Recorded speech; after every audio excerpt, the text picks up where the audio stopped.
Hello YouTubers, today we're working on this 2007 Dodge Charger, and quick video on the front brake pads.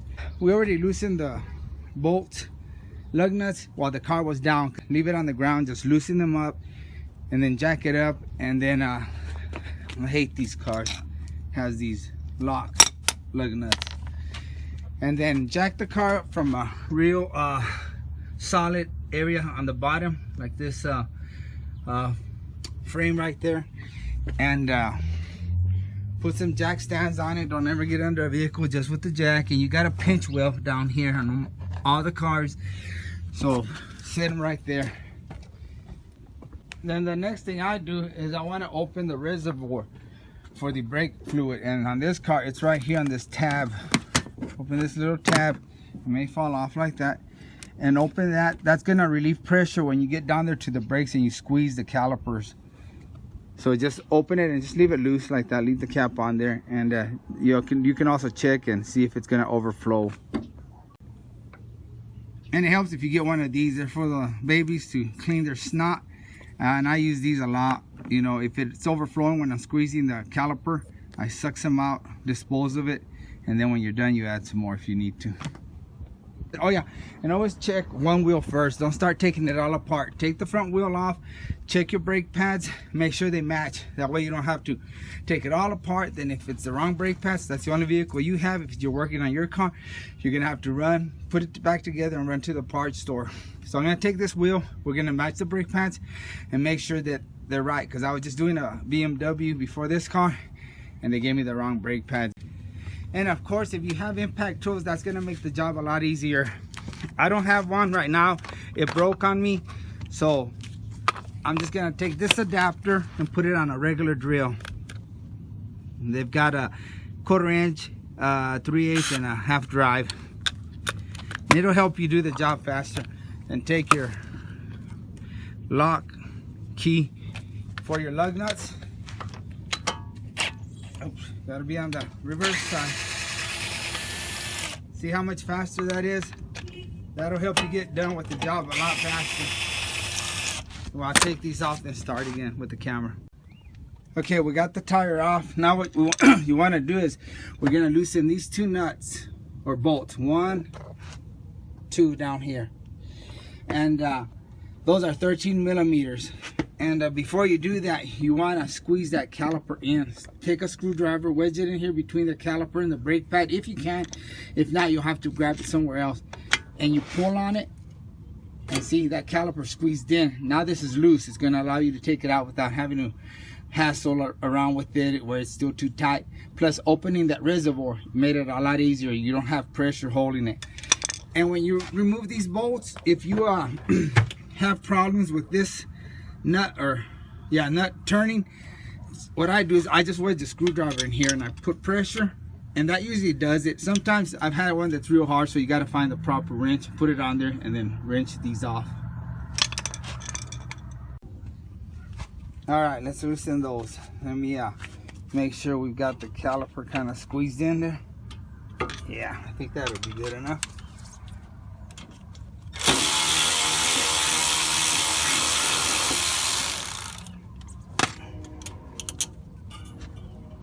And I'm gonna take a wire and hang it up.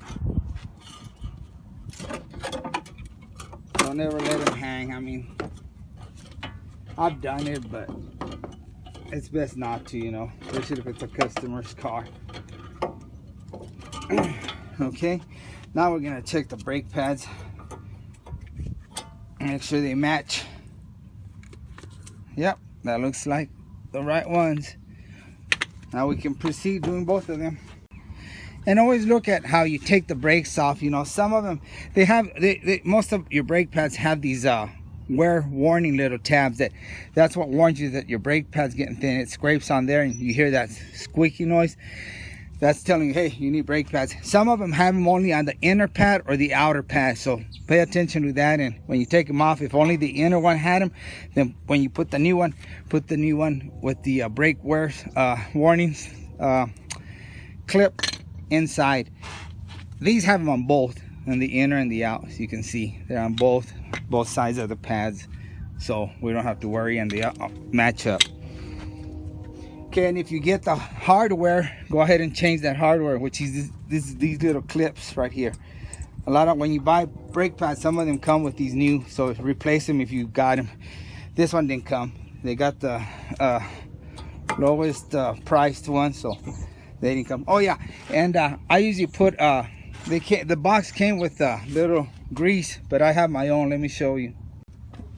Okay, and if the brake pack comes with one of these little packs of grease, go ahead and use it. It's perforated right here where you just rip it, it completely comes off, and just put it on the back of the brake pad. A lot of people get confused with that, and they try to stick it on the front. Anyway, just get it on there, get the contact points right here. I'd rather be safe than sorry. Have the person come back and say, hey, my brakes are squeaky, and then you have to do it over. And I use my own. I got this at AutoZone. I've been using it. That way it's red, and whenever a customer comes back, I know, well, I worked on this car because it's got that brake stuff on it, that red stuff on it. But anyway, I did these about 10 minutes ago. Kind of let it sit there for a while. It kind of gets a little bit dry, and then I put it on there so I don't get it all over in my hand. But see, I've got all these already done, and then we're ready to put them back on. And if you got brake clean, just shoot some brake clean. Shoot some brake clean on these little contact points. Clean it up and stuff. I'll just wipe it down with the rag. Let me go get that brake clean because they do look kind of dirty. Okay, that looks a lot cleaner. Make sure you put something under there to catch that brake clean that's dripping off of there. This person kind of came close to hitting metal to metal. This, you can almost see the metal penetrating through there. These two spots. All right, let's put that brake pads back on. Trying to set the camera on there. Like I said, guys, this is a quick video. This car just came in, and I said, why not just do it, knock it out real quick. I know I'm on your way, but I gotta stick my head in there to see what I'm doing. And there. Now we're gonna squeeze that caliper in. Okay, to compress the piston, you can use a C-clamp. They've got other tools for that. I'll use this. I ordered it online. It's pretty neat. Just stick it in between. Sometimes you need to use a brake pad if the pistons are too far apart. But works pretty neat. Stick it in between the piston and the caliper. Works like a ratchet. And it will help if I did it the right way. I was actually closing it. And see how it opens it, and make sure you can see. Yeah. See, it's pushing, opening the piston, compressing it that way. And let's take a look up here. Make sure we're not overflowing. No, we're good. Actually, I think she was low on it. Okay, continue these, compressing the piston.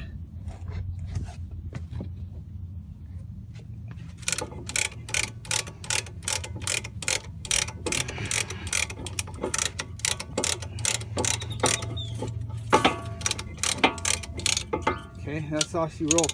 Like I said, if you don't have this tool, you can use a C-clamp.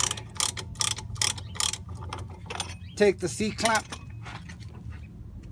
and this is your C-clamp. Put the old brake pad in there, get the C-clamp and tighten it, and it'll compress that. We're good on the reservoir here. It's not overflowing. Now we can start putting this thing together. Oh yeah, that's what I like when they cooperate. Oops, maybe I spoke too soon, huh? Yep. As you see, I dropped the other pad down here. Ugh. Okay, now we're ready to put it back together. Let me get this wire out of the way. Won't poke me in the eyeball. And make sure it's not, the line's not all tangled up. Come on. Oh yeah, that's what I like when they cooperate. You don't have to be fighting them. Put the 2 bolts, put the top one in. See if I don't get my big head in the way. Okay. Now let's tighten it. Make sure it's in the right position. This one usually once it stops like that, that's pretty much as tight as you want to get it.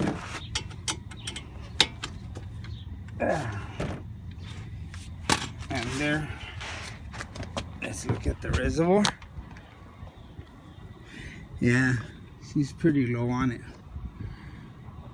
Oh, we got some, we'll add some. So see, that's the way you do it. And you're done. Put the wheel on. And before, very important, before you take off or give it back to the customer, you want to fill it up to the top or to the line.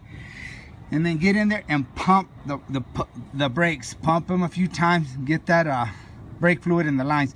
Because if you don't, when she gets on it or the customer, they're going to run into a wall or into another car because it will not have brakes. The fluid's still up where you compress the piston. So make sure you pump them a few times till you feel some pressure, and then move it back and forth and make sure it stops. Okay, I got the tire on. I went ahead and decided to go ahead and show you how I do the lug nuts. Okay, you don't just want to put the tire on and then just start screwing the lug nuts all the way around in just one pattern. Always put them on hand tight, starting with your hand. If you have an impact wrench, don't hit it with the impact wrench because you could put it in crooked and it's gonna mess up your threads. Okay, I put them up in by hand. They're hand tight. And you don't have to tighten all of them, just 2 of them at least hand tight. And then what I do is I take some kind of a brick and I wedge it behind the tire, and then I tighten it. And I start with any, but I'm gonna do this top one. Get it down snug. Then I go right across it. That way the tire's gonna be flushed. Then I just go to a different pattern here. Then right across it, the other pattern. And then from there, just get what you haven't tightened yet. I think it's somewhere over here. I got them all, I think. Then you can just go around. Make sure they're all tight.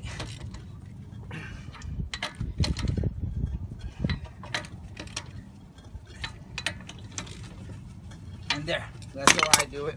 Take your hand, rock or brick, and you're good to go. Okay, just came back from a test drive. Brakes are working awesome.